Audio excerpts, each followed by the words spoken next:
Enzo Recto, kalaban ang katiwalian at kasinungalingan, kakampi sa katotohanan at kabutihan. May hawak daw na audio recording ang China na magpapatunay sa New Model Agreement na pinasok ng Pilipinas tungkol sa West Philippine Sea. Pero babala ng isang dating maestrado, pwedeng palayasin sa bansa mga opisyal ng Chinese Embassy kung mapapatunayan na ng wiretap sila.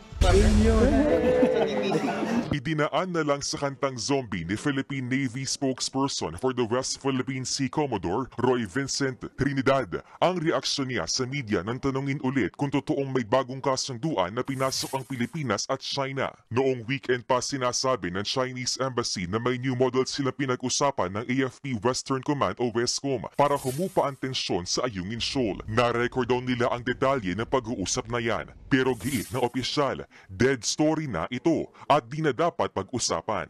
Gaya ng Navy, una ng pinabulaanan ng Defense Department at Department of Foreign Affairs ang naturang kasunduan. Paninira lang daw ito ng China.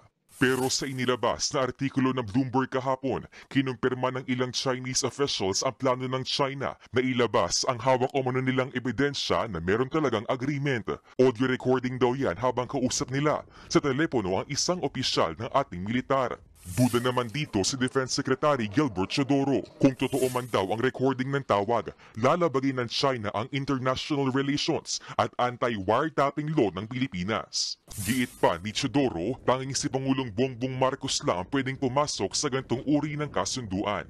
Sa ilalim ng Vienna Convention on Public Relations, may immunity ang mga diplomato opisyal ng mga foreign embassy laban sa anumang kasong sibil at kriminal. Pero ayon kay retired Associate Justice Antonio Carpio, pwede naman silang palayasin kung may ginawang krimen.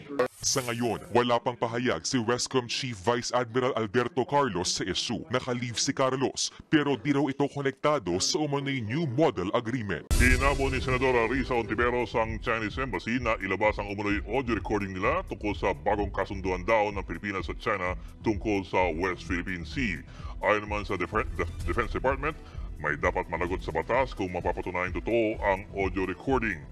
Pwedeng makasuhan ang mga opisyal na sangkot sa umano'y audio recording ng China at Pilipinas tungkol sa bagong kasunduan ng dalawang bansa sa West Philippine Sea.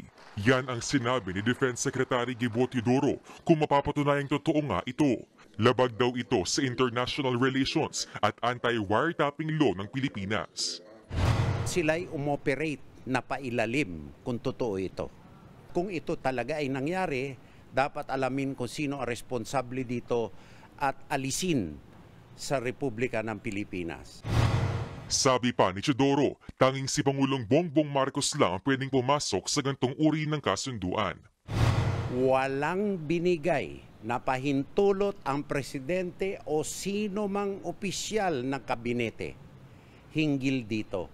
Kaya mali ang pagtatahol ng mga opisyal di umano ng Chinese Embassy dito. Sana maliwanagan ang ating mga tao.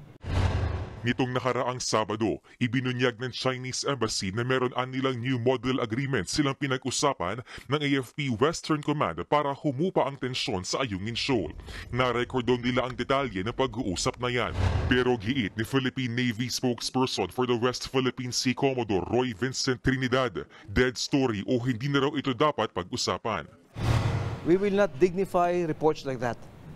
Again, it's a zombie story. Let's bring it back to where it rightfully belongs, to the grave.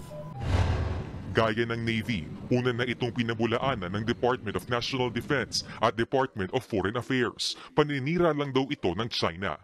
Sa ilalim ng Vienna Convention on Public Relations, may immunity ang mga diplomat o opisyal ng mga foreign embassy laban sa anumang kasong sibil at kriminal. Pero ayon kay retired Associate Justice Antonio Carpio, pwede silang palayasin sa bansa kung may ginawang krimen. If they release that audio, that's a violation of our criminal law. Unless the other party agreed to be taped, we can expel him for violating our laws. Para naman kay Senator Risa Ontiveros, mabigat ang panibagong akusasyon na ito ng China. Kung totoo ito, dapat daw ilabas ng China ang nasabing audio recording. Kung may kiniklaim silang ganoon, patunayan nila, and then of course that would become material sa inaabangan ko pang investigasyon ng resolution ko on the gentleman's agreement or agreements kung mas marami man yun na kiniklaim ng China. Kaugnay niya, naninindigan ng China na totoong may bago silang kasunduan at ang atinong gobyerno tungkol sa West Philippine Sea. Sa pahayag nila ngayong gabi, sinabi ng China na suportado ng matibay na ebidensya ang naturang kasunduan. Pero pilit daw itong itinatanggi ng ating pamahalaan. Kaya lalo lang daw nalalagay sa panganib ang kapayapaan sa South China Sea. Hinikayat din ng China ang Pilipinas na itigil ang pambubuyo at daanin sa dialogo ang hindi pagkakaunawaan. Iginiit ni Armed Forces of the Philippines o AFP Chief of Staff General Romeo Browner Jr.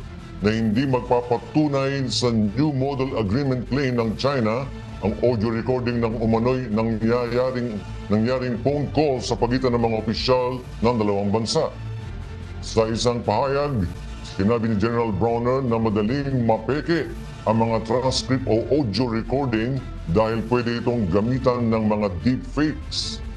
Inimok ni AFP Chief of Staff ang publiko na iwasan ang pagpapakalat ng mga hindi na-verify na impormasyon na maaaring makapagpalala ng tensyon sa West Philippine Sea o makapagdulot ng maling public opinion.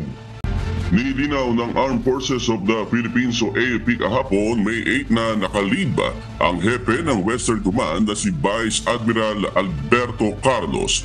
Kasunod ito ng pagpapahayag ng China na nagkaroon ng New Model Agreement ang Western Command tungkol sa pamamahala sa Ayungin Shoal na nauna ng pinabulaanan ni Defense Secretary Gibo Teodoro at National Security Advisor Eduardo Año.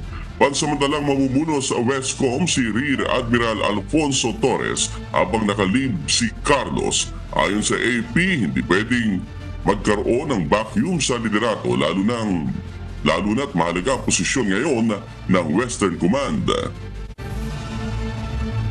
Personal reasons yung application na ng leave. So let us just respect for kung ano yung reason niya for filing for his leave.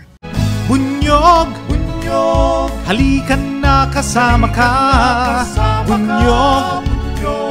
Kapag buklod ay may pag-asa, Luzon, Visayas, Mindanao, isa ang pananaw. Sa bagong Pilipinas ang bunyog isisigaw. Bunyog!